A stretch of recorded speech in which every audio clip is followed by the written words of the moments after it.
Hi അസ്സാം വലൈക്കും, welcome back to നുസി vlogs. അപ്പം ഇന്ന് കൂന്തൽ നിറച്ചത് ഉണ്ടാക്കാമെന്ന് വിചാരിച്ചിനി.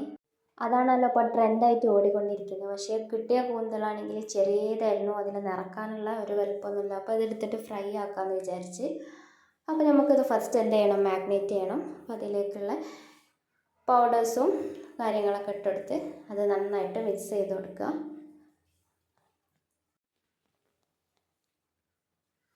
അപ്പോൾ ഈ പൗഡേഴ്സ് എല്ലായിടത്തും നന്നായി മിക്സ് ചെയ്തതിന് നമുക്കിത് എന്ത് ചെയ്യണം, ഫ്രൈ ചെയ്തെടുക്കണം.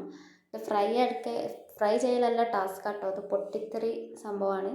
അപ്പം ചെറിയ തീയിൽ വേണം നമുക്കത് ഫ്രൈ ചെയ്തെടുക്കാൻ.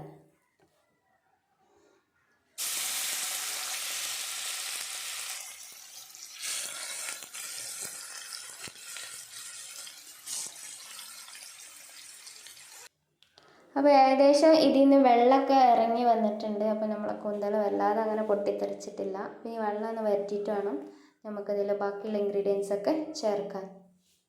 അപ്പോൾ ഇതിലേക്ക് വെല്ലുള്ളി അരിഞ്ഞ് വെച്ചിട്ടുണ്ടായിരുന്നു, അതിട്ടു.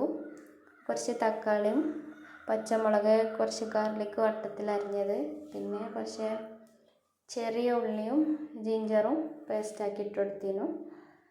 അത് കഴിഞ്ഞിട്ട് പൗഡേഴ്സ് കുറച്ചും കൂടി ഒന്ന് ആഡ് ചെയ്തിട്ട് നന്നായിട്ട് ഒന്ന് മിക്സ് ചെയ്യാം.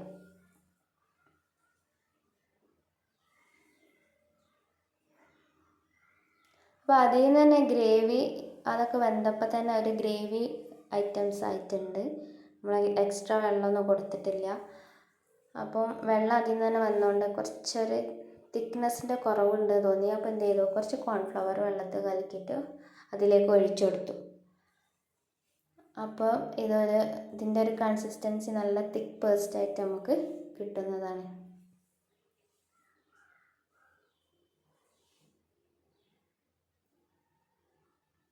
അപ്പോൾ ഗൈസ്, നമ്മളെ റെസിപ്പി ഇവിടെ റെഡി ആയിട്ടുണ്ട്. നമ്മുടെ കൂന്തൽ റോസ്റ്റ് അടിപൊളിയാണ്. ഇതിൽ കുറച്ച് ഗരം മസാലയും കുറച്ച് കരിവേപ്പിൻ്റെ ലാസ്റ്റ് ഗാർണിഷിന് വേണ്ടി ഇട്ട് കൊടുത്തിട്ടുണ്ട്. അപ്പോൾ ഫുള്ള് സെറ്റാണ്. എല്ലാവർക്കും ഇഷ്ടപ്പെട്ടെന്ന് വിചാരിക്കുന്നു. അപ്പോൾ വീഡിയോ ഇഷ്ടപ്പെട്ടവർ എന്തായാലും എന്ത് ചെയ്യുക, ലൈക്ക് ചെയ്യുക, ഒന്ന് കമൻറ്റ് ചെയ്യുക. കഷ്ടപ്പെട്ട് വീഡിയോ എടുക്കല്ലേ, സപ്പോർട്ട് ചെയ്യുക. Bye bye.